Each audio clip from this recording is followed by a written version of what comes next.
So let me ask you a question. When you hear the word peace, what do you think of?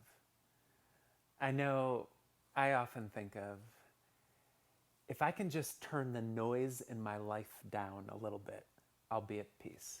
Or if my stress level can just calm down, I'll finally be at peace. Or if I can get my kids to stop fighting, I'll finally be at peace. But lately I've been learning about another word for peace that is this beautiful, profound, incredible word. It's a word that's been used throughout history and all over the world. It's the word shalom. And shalom is a word for peace, but it means something like a thriving and flourishing kind of life. It means something like the favor of God on your life.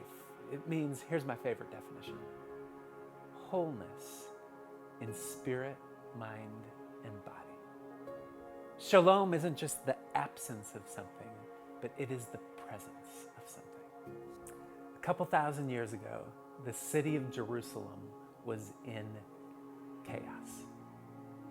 A few days earlier, Jesus had died on the cross, and now there were rumors floating around that the tomb was empty, that he was alive, and people just didn't know how to deal with it. And in the midst of that question mark, kind of chaotic moment, I want you to picture this group of friends in a room, locked down in quarantine.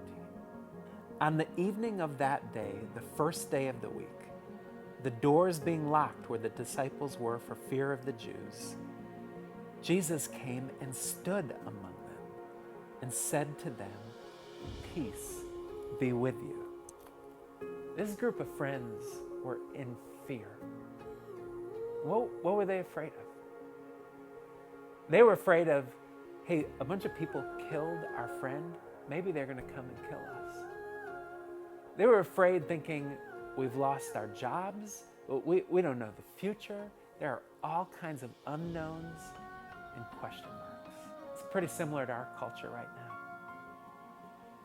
Most people are locked down in quarantine with questions about the future, question marks of the unknown, not sure what's going to happen next.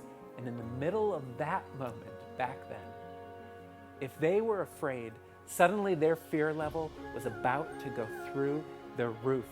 Because as you heard in the story, they're sitting there in lockdown, wondering what's going on, and suddenly Jesus was standing among them.